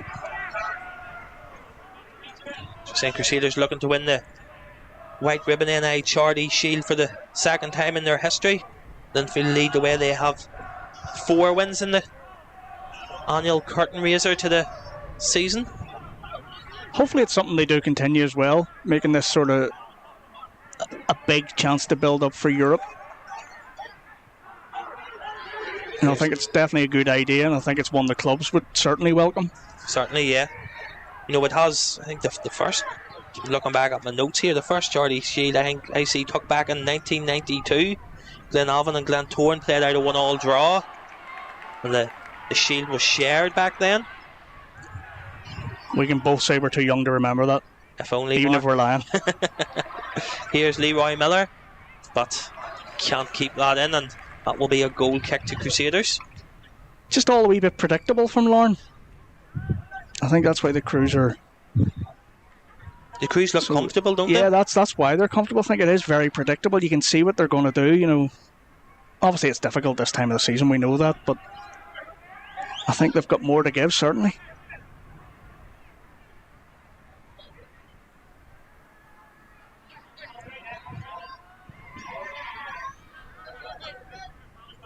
Ross Clark wins that header. Glenn with the ball up the left hand side, looking for the run of bonus, finds bonus, but... And you can see straight away 2 of them on him. Yeah. You know, he's going to find a lot of that this season if he's still a Larne player. Daniel Larmer and Mal Smith ganging up there, and Lee Bonus to clear that out for a throw-in. Micheál Glynn, though, he's been another great addition. You know, had a great first half of the season on loan from Derry City at Glenavon, and he's just fitted in seamlessly at Larne. I think he started every game from when he came in to the end of the season. Glenn wins the side of corner off Ross Clark.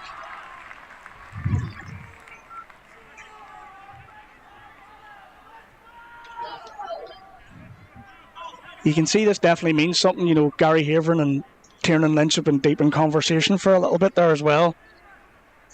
They want to get back in this game.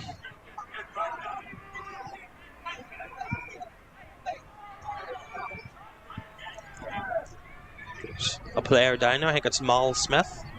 Yep. There's no better way to start the season than lifting the trophy, and that's what's at stake here today in the White Ribbon NI Shield. Corner from Sloan. It's cleared as far as Donnelly. His effort while under pressure from Teelan goes well wide of Johnny Tuffy's left hand post. At least they're asking a couple of questions now. You know, the last sort of 5 or 10 minutes, while I said it was slightly predictable, you know, they are asking questions and they're going to have to do something to get back into the game.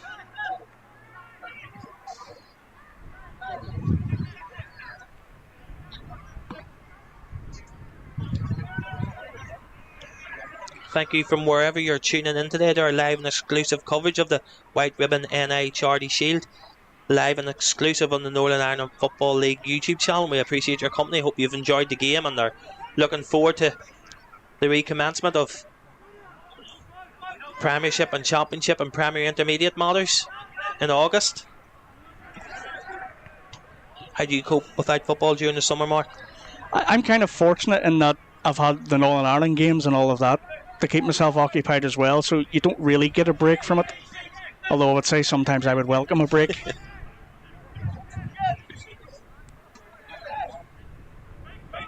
But like anybody, it gets exciting, doesn't it, when people start making signings as well. You know, you start getting that buzz back for it as well. I think everybody wants a break, and then after a couple of weeks you're like, you know, why do I want this break? You know, you're recharged and ready to go again. Here's Kennedy, goes back to Daniel Larne. Larne goes back to his goalkeeper, Johnny Tuffy.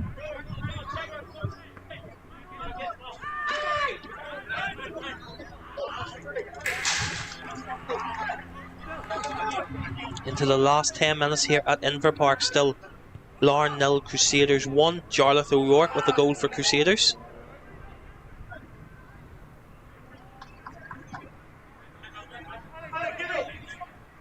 Omar looks for options but elects to go to his defensive partner Olga.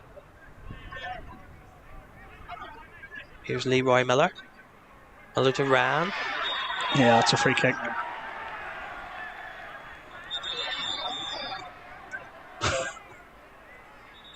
Much to the annoyance of Jimmy Callagher, he wasn't too keen on giving the ball he's back. not having that at all. Delaying tactics, I would say. Here's Omar to Sloan. Here's Aaron Donnelly looking for space, finds Bonus, but it's an intelligent ball, but just a wee bit too much on that for Lee Bonus, and the ball dribbles out of play for a goal kick to Crusaders. There's good vision from Sloan as well to find Aaron Donnelly in that position.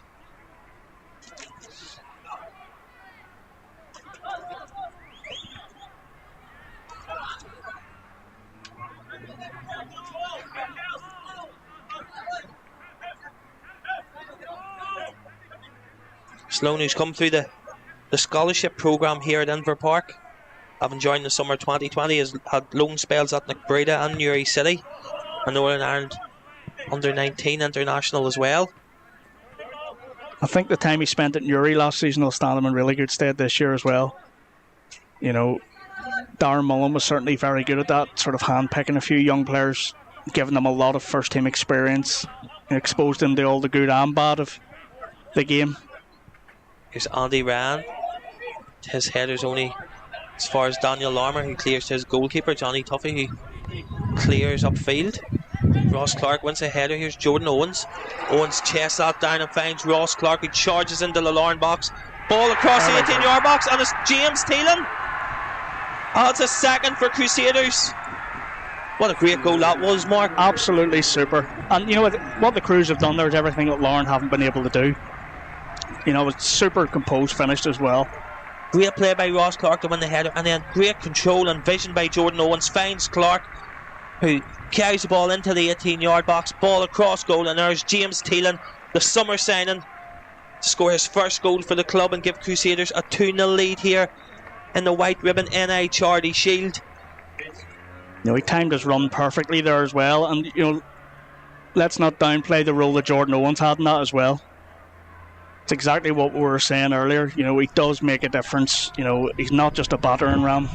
There's a lot to his game. Certainly not. Great control and vision there by Jordan Owens to find Ross Clark. A great team goal. And James Teelan grabs his first goal for his new club after his arrival from Newry City in the summer. That'll do him the world of good as well. You know, I'm sure it's daunting coming into a dressing room like that as well with so many serial winners. You know, he certainly caught the eye at Newry, but this is a level up again, and you know, certainly what we've seen in the short minutes he's been on, he can be very happy, certainly with his goal as well.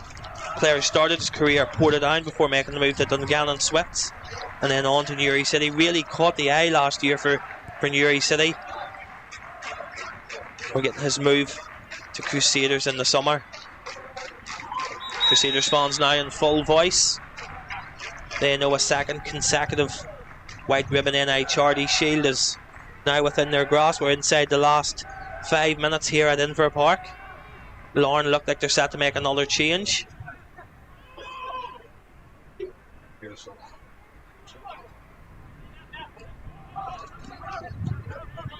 It's Cian Bulger to Ali Omar. Omar finds Sloan. Sloan closely marshalled by Mal Smith. He goes back to Bulger.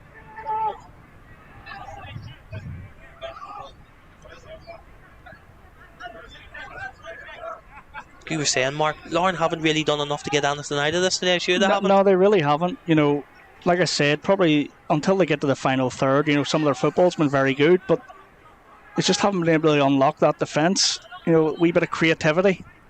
It's just lacking here, but here we go. Here's Sloan.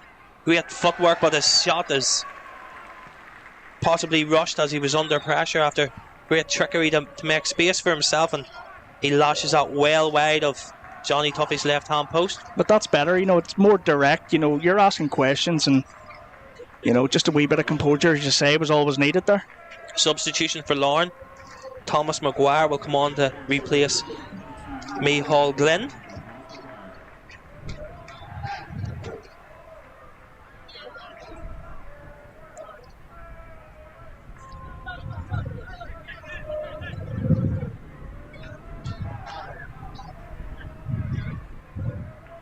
Thomas Maguire's another one of those ones just towards the end of the season. You know, he was coming off the bench nearly in every game and just playing that vital role. You know, probably wants a lot more game time than he is getting maybe this season, but you know, he certainly played his part. Oh, Ferguson under pressure from Teelan, but manages to find Sean Want. Maguire joined Larne in December 2022. Had been at Rotherham United, and then at Cliftonville, and enjoyed a loan spell at Warrenpoint Town. I think he was abroad as well for a while before he came back. Certainly highly thought of at Cliftonville when he was there a few years back. It's had Thomas Maguire straight into the wars, is it? It is. I think he's alright. He realised he got the free kick, he was straight back up. Quick free kick tucked by Donnelly, finds Sloan. Sloan skips away from Smith. Puts a ball. Finds, his ball across goal. Edge of the 6-yard box. Andy Ryan scoops that over the bar. Really should have done better. Great play by Dylan Sloan. Super, and that's what he's brought to the team. You know, you can see that's a couple of times now in the last few minutes. Great footwork, and certainly the ball across, he picked him out, and you'd have put your mortgage on Andy Ryan sticking that in the back of the net, but he nearly hit the church behind, unfortunately. He did. Great chance there for Larne. Dylan Sloan has looked really energetic since he's come on. He's added that bit of spark for Larne. He has, and look, like I said, he scored a couple of goals in pre-season already, and you can see that his confidence is flying. Here's Ali Omar up against Jordan Owens. Omar wins that battle and goes back to his goalkeeper. Ferguson with a clearance, but straight to the head of Philip Lowry. Lowry's header will be picked up here by Thielen, up against Sean Want. Want wins that battle, goes back to Cosgrove, and now it's Leroy Miller. Thielen still harrying those Larne players. He's just a real nuisance, isn't he? You can see that straight away. Into injury time here at Inver Park. There's a fourth official set to put up the board, and he adds 2 extra minutes on here. At this stage, Larne will just be wanting to give their fans something to cheer. Pull one back. I think the game's gone for them, obviously, at this stage, but give their fans something to cheer. Maguire will throw to Sloan. 2 substitutes. Back to Thomas Maguire. Twists and turns, try to get away from Ross Clark. That'll be a throw into Crusaders. Who stood out for you here, Mark, before the final whistle goes? What player has stood out for you here this afternoon? I mean, even taking his goal out of it, I would say Jonathan O'Rourke had a great game. You know, in his own box, he was in the right place at the right time. He got forward at every opportunity. Had a great chance in the first half, scored in the second half. You know, very impressed. But even with some of the substitutions as well, you know, as you said, Dylan Sloan's come on. He's looked very lively, very direct. He's got a lot about him. James Thielen's got his goal as well. You know, his nuisance factor. You know, I think there's been a lot of good performances, certainly in the second half as well, when it's felt more like an Irish League game as well. Leroy Miller with an effort from distance, but he gets that all wrong and sends it well wide of Johnny Tuffy's left-hand post. I think the biggest surprise today is that I don't remember Philip Lowry having a single chance. No. 21 goals from midfield for Lowry last season. None today. There's a lot of solid performances. You know, Jimmy Gallagher hasn't put a foot wrong. It's kind of what we expect from him. Yeah, standard Jimmy Gallagher, isn't it? Yeah. He's been a smashing player in the Irish League down the years. The wind getting up here at Inver Park. And there is the final whistle. Referee Tim Marshall brings proceedings to an end here at Inver Park in the White Ribbon NI Charity Shield. It has ended here.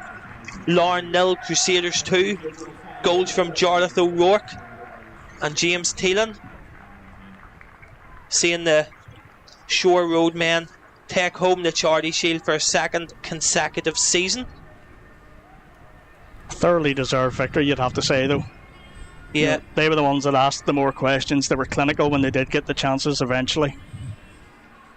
Looking over the whole 90 minutes, you know, Larne's chances were few and far between.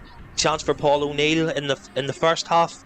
Andy Ranzer in the second half was really it for Larne, while Crusaders put in a solid performance and well deserved winners here this afternoon. They go across to their supporters to applaud them. I think Larne will just be hoping Andy Ryan's got that one out of his system. If you're going to put one over the bar like that, I suppose this is maybe the game to do it. Yeah.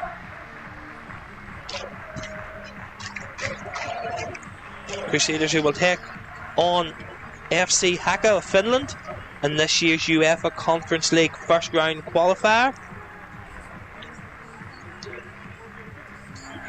While Larne will play HJK in their Champions League first qualifying round. They're two difficult draws. Obviously, you know, people might not know a lot about Finnish football, but you know, they're going to be very strong sides they're going to face. But to be fair to the Crews, you know, in European football in recent times they've done very well. I was in Copenhagen a few years ago. They put up a great performance out there at the Parken Stadium. They were fantastic against Basel recently as well. You know, Stephen Baxter, I think he thrives in that environment as well. You know, his attention to detail and the build-up to matches is incredible.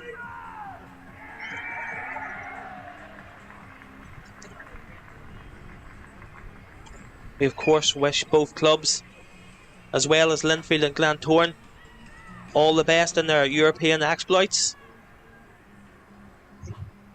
As the players get ready here for the presentation.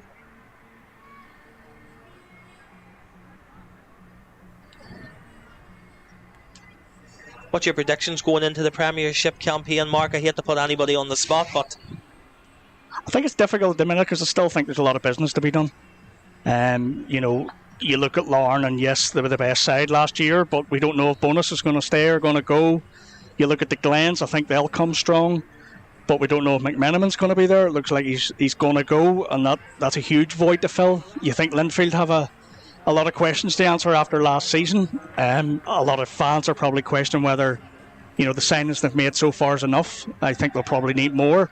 But if Matthew Fitzpatrick hits the ground running, you know, the Blues are always going to be in games. I think it's going to be another really competitive season. And if it's anything like last year, I think we're in for a treat. All kicks off again on Saturday the 5th of August. Again, make sure to tune in and subscribe to the Northern Ireland Football League YouTube channel. There'll be great content throughout the season posted there from all the NIFL leagues. So we await the presentation. NIFL representative Neil Coleman, as well as representatives from White Ribbon NI, will make the presentation.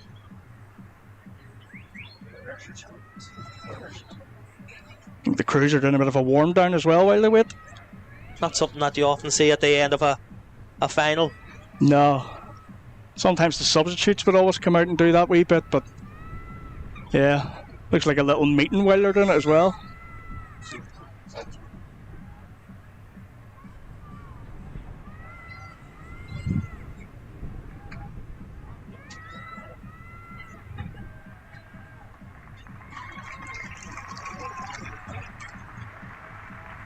Two Irish Cups and 2 Charity Shields. It's not bad the last couple of years, I suppose. Certainly not. Crusaders always a side that tend to punch above their weight. And they'll be looking to do that again this season. Although with the squad they've got, you know, they will expect that they can do something more in the league next season, and there's no reason why not. You know, we've talked about it all day. You know, they've got good young players, and they've got a lot of experience. They've added young players and experience. They'll be looking to do a lot more. Billy Joe Burns picks up the White Ribbon NI Charity Shield from representatives of the charity.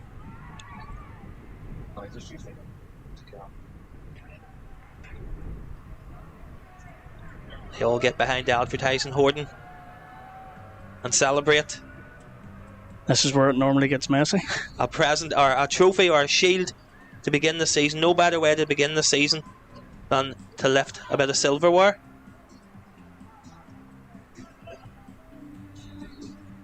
It's all very calm at the moment as well, isn't it? You know, not a champagne bottle in sight. As Crusaders clap their fans and thank them for their support this afternoon. We also thank you for tuning in here to the Northern Ireland Football League YouTube channel for live and exclusive coverage of this afternoon's White Ribbon NI Charity Shield. Crusaders take home the shield for a second consecutive season. They have beaten Larne here today at Inver Park by 2-0, with goals from Jarlath O'Rourke and James Teelan. Thank you, Mark, for joining this afternoon. Thank you, mate. Enjoyed it. My name is Johnny Dunlop, and thank you for wherever you have tuned in this afternoon. We hope you have enjoyed the coverage, and as I say, make sure you hit that subscribe button and subscribe to the Northern Ireland Football League YouTube channel for some great content that will be coming in the coming season. I will leave you here from Inver Park, where it is finished Larne 0, Crusaders 2. Thank you.